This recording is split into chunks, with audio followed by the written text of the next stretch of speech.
যে এইচটিএমএল সম্পর্কিত চতুর্থ অধ্যায়ের এইচটিএমএল সম্পর্কিত 2026 সালে যে টেস্ট পরীক্ষার প্রশ্নগুলি এসেছিল, ওইখানে ঝিনাইদহ ক্যাডেট কলেজে যে প্রশ্নটি এসেছিল এইচটিএমএল সম্পর্কিত সৃজনশীল, ওই প্রশ্নটির আলোকে এইচটিএমএল কোড কিভাবে লিখতে হয় সহজভাবে আলোচনা করার চেষ্টা করব।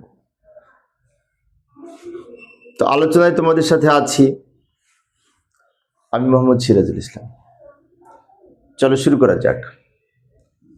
প্রথমে আমি উদ্দীপকের কিছু অংশ নিয়ে আসলাম। এই যে এই চিত্রটি ছিল ঝিনাইদহ ক্যাডেট কলেজে এবার যে প্রশ্নটি এসেছিল ওইখানে এই চিত্রটি ছিল। এখানে টেবিল দেওয়া আছে এবং অনেক সহজ এসেছিল টেবিলটা। এই টেবিলটা লক্ষ্য করে দেখতে পাই উপরে এখানে ক্যাপশন আকারে দেওয়া আছে ক্যাডেটস রেজাল্ট, নেম, জিপিএ পরের লাইনে দেওয়া আছে, তারপরে এই কিছু তথ্য আছে। 1 2 3 4টা রো আছে, 2টা কলাম আছে, তাই না? এবং কোনো ঝামেলা নেই, সহজ। তা আমি প্রশ্নে বলেছিল উদ্দীপকের আলোকে ওয়েব পেজ প্রদর্শনের জন্য কোড লিখো, মানে এইচটিএমএল কোড লিখতে হবে। এইচটিএমএল কোড আমরা এখানে লিখতে পারি, এখানে উত্তর লিখতে পারি। প্রথমে ডক টাইপ এইচটিএমএল লিখবো। ডক টাইপ এইচটিএমএল দ্বারা ডকুমেন্ট টাইপ এইচটিএমএল বোঝায় এবং এই ডক টাইপ এইচটিএমএল লেখার মাধ্যমে এইচটিএমএল 5 ভার্সন নির্দেশ করে, এইচটিএমএল 5 ভার্সন। এরপরে এইচটিএমএল এর ওপেনিং ট্যাগ লিখবো, বডির ওপেনিং ট্যাগ লিখবো, কারণ বডির মধ্যে তো টেবিলটা তৈরি করবো, তাই না? বডির ভিতরে টেবিল তৈরি করব, টেবিল ট্যাগ ব্যবহার করব। এখন টেবিল ট্যাগের সাথে আমরা 2টা অ্যাট্রিবিউট ব্যবহার করব, 2টা না বেশ কয়েকটা, 3টা করতে পারি। এই যে লক্ষ্য করি টেবিল হচ্ছে ট্যাগ, টেবিল তৈরি করার জন্য টেবিল ট্যাগ ব্যবহার করা হয়। আর এখানে আমি 3টা অ্যাট্রিবিউট ব্যবহার করেছি। কেন করলাম এবার ব্যাখ্যা দিচ্ছি। বর্ডার সমান 1 লিখেছি টেবিলের সাথে এই দাগগুলি দেওয়ার জন্য। আচ্ছা, আর সেল স্পেসিং 0 করে দিয়েছি। সেল স্পেসিং 0 করে দিলে দাগগুলো এরকম হবে, সলিড হবে। আমি যদি সেল স্পেসিং 0 এটা না লিখতাম তাহলে এখানে ডাবল দাগ মনে হতো, মানে 2 সেলের মাঝখানে স্পেস থেকে যায় বাই ডিফল্ট। সেই জন্য আমরা এখানে সেল স্পেসিং 0 করে দিয়েছি, ফলে কি হয়েছে স্পেসটা চলে গেছে, একটা দাগ মনে হচ্ছে। এইবার আমরা আরেকটা কাজ করব, সেটি হচ্ছে টেবিলটা এখান থেকে শুরু করে এই পর্যন্ত একটু উইড আমরা বাড়াইছি, যার কারণে এখানে উইড সমান 50% দিয়েছি। উইড সমান 50% যদি না দিতাম তাহলে কি হতো, এই যে এই পাশাপাশি কলামগুলো খুব কাছাকাছি হতো, লেখার সাথে এই দাগটা লেগে যেত, এরকম হতো। কিন্তু আমরা উইড সমান 50% দেওয়ার কারণে একটু প্রশস্ত হয়েছে। প্রশ্ন যেহেতু এরকম ছিল তাই আমরা উইড সমান 50% দিয়েছি। একটা পেজ যদি 100% হয় তার অর্ধেক কভার করবে এই 50% দিলে। এবার এটা ক্যাডেটস রেজাল্ট, এই লেখাটা কিন্তু ক্যাপশন আকারে দেয়া, তার মানে ক্যাপশন ট্যাগের মধ্যে এটা আমরা লিখব। কিন্তু ক্যাপশনের মধ্যে যদি লিখি লেখাটা নর্মাল হয়, বোল্ড হয় না। তাই আমরা কি করব, ক্যাপশনের মধ্যে আবার বি ট্যাগ ব্যবহার করব বোল্ড করার জন্য। এই যে আমি লিখে দেখাচ্ছি, লক্ষ্য করি ক্যাপশন ওপেন, ক্যাপশন ক্লোজ, মাঝখানে লিখেছি ক্যাডেট রেজাল্ট এবং তার 2 পাশে আবার বি ব্যবহার করেছি। কেন বি ব্যবহার করেছি? বি ব্যবহার না করলে এরকম বোল্ড হবে না, লেখাটা কিন্তু ডিপ কালো। আচ্ছা, এখানে তোমরা হয়তো অন্যান্য বইতে দেখবে এখানে স্ট্রং ব্যবহার করেছে বি এর পরিবর্তে। বি এর কাজ স্ট্রং এর কাজ দুইটা এক, তো বিটা সহজ, স্ট্রংটা লিখলে আবার বড় হয়ে যায়, তাই না? তাই আমি ক্যাপশন লিখেছি, ক্যাপশনের মধ্যে তো এটা লিখতে হবে। কিন্তু এটা যেহেতু বোল্ড ছিল তাই 2 পাশে আমরা বি ট্যাগ ব্যবহার করেছি, B open B close, bold tag ব্যবহার করেছি। এবার এই সেলটা তৈরি করব, এই লেখাটা কিন্তু ডিপ, তাই আমরা আবার টিআর ওপেন করব, তারপরে নেমের 2 পাশে লিখব টিএইচ, জিপি এর 2 পাশে লিখব টিএইচ। ভালো করে লক্ষ্য করি টিআর ওপেন টিআর ক্লোজ, এটার দ্বারা এই রোটা তৈরি হবে। এখন এই রো এর মধ্যে 2টা সেল, 2বার টিএইচ লিখেছি।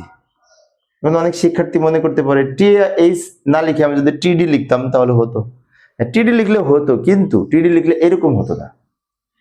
টিএইচ আর টিডির পার্থক্য হচ্ছে আমরা যদি টিএইচ এর মধ্যে লিখি তাহলে টিএইচ এর মধ্যে যেটা লিখবো, টিএইচ দ্বারা টেবিল হেডিং বোঝায়, টিডি দ্বারা টেবিল ডেটা বোঝায়, টিআর দ্বারা টেবিল রো বোঝায়, এগুলো তোমরা জানি।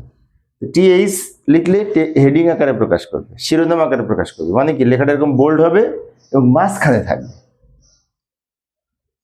টিএইচ এর দুইটা বৈশিষ্ট্য, লেখা বোল্ড হয় এবং মাঝখানে থাকে, সেলের মাঝখানে থাকে, অটোমেটিক সেন্টার অ্যালাইন হয়।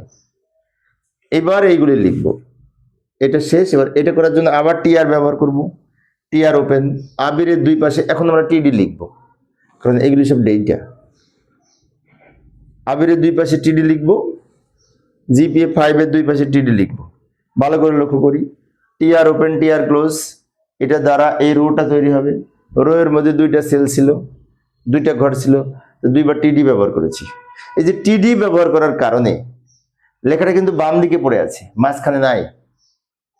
কারণ কি? কারণ টিডি এর by default output left align হবে, মাঝখানে যাবে না। এখন এটাকে যদি মাঝে নিতে হয় তাহলে অ্যালাইন সমান সেন্টার লিখতে হবে। বাট টিএইচ এর মধ্যে যদি লিখি অ্যালাইন সমান সেন্টার লেখা লাগবে না, টিএইচ এর মধ্যে লিখলে এমনি মাঝে যায়, অটোমেটিক মাঝে যায়। তাই টিডির মধ্যে যেহেতু লিখেছি আমরা অ্যালাইন সমান সেন্টার দিই নাই, কারণ বাম দিকে আছে, প্রশ্নে বাম দিকেই ছিল, সেজন্য আমরা খালি টিডির মধ্যে লিখলেই ওটা বাম দিকে থাকবে। তো আমাদের এই পর্যন্ত হয়েছে। এখন এই দুইটা সারি তৈরি করার জন্য সেম আর একটা এরকম দুইটা সেট হবে, এরকম হুবহু, খালি ডেটাগুলো আমরা এইগুলো লিখব।